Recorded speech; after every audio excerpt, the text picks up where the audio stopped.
Di saat rumah menjadi tempat paling aman untuk kita pulang, tetapi ada anak yang mendapatkan trauma dari rumah itu sendiri.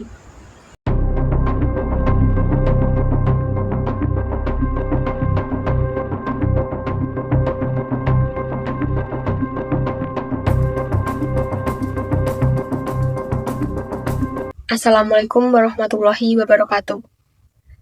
Perkenalkan, nama saya Silvi Risti Agustin dari Prodi Pendidikan Islam Anak Usia Dini, Universitas Islam Negeri Salatiga.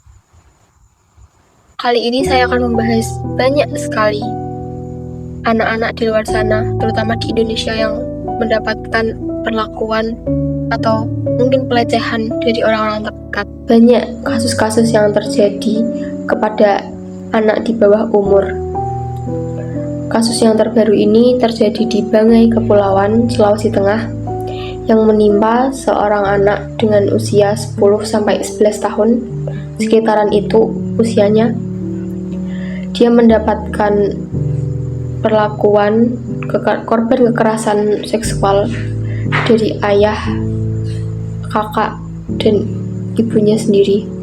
Yang sangatlah miris yaitu ibunya menjual dia kepada orang lain dengan tarif harga sekisaran 20.000 sampai 50.000 rupiah.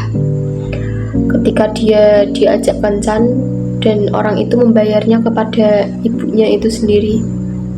Korban tidak berani melapor pada kasus ini lantaran dia diancam oleh ayah kandungnya akan dibunuh.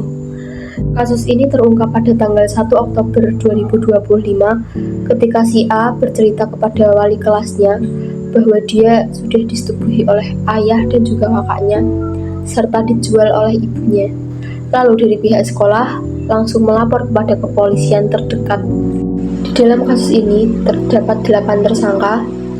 Yang pertama, ayah korban sendiri yang berinisial SY, ibu korban yang berinisial AT, kakak yang berinisial IY, serta pacar korban berinisial DT, dan 4 pria dewasa yang berinisial YS, EK, A, dan NS.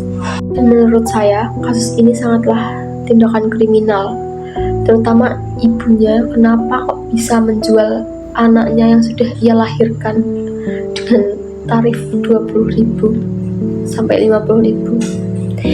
Itu sangatlah miris sekali ya.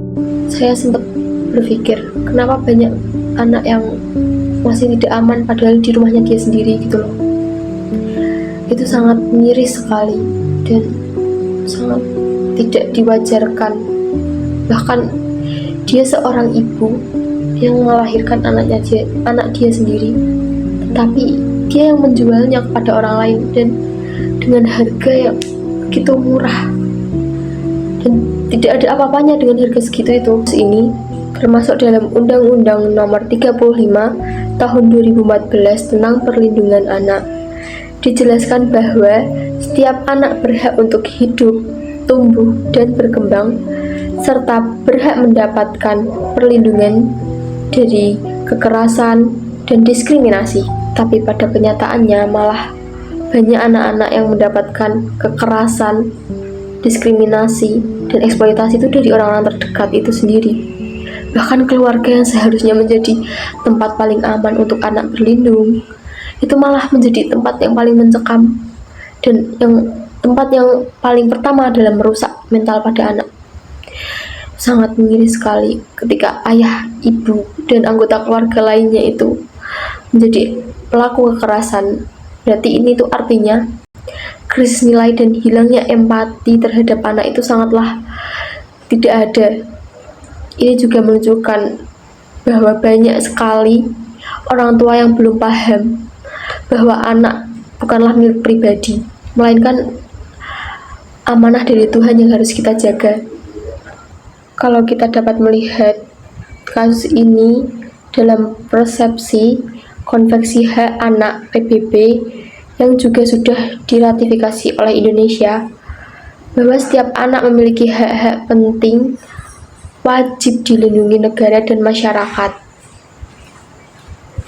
Anak berhak untuk terlindungi dari kekerasan, fisik, mental. Anak juga berhak untuk hidup yang layak dari keluarga yang penuh kasih sayang, serta anak juga dapat mendapatkan hak keadilan ketika mereka mendapatkan pelecehan atau menjadi korban pelecehan.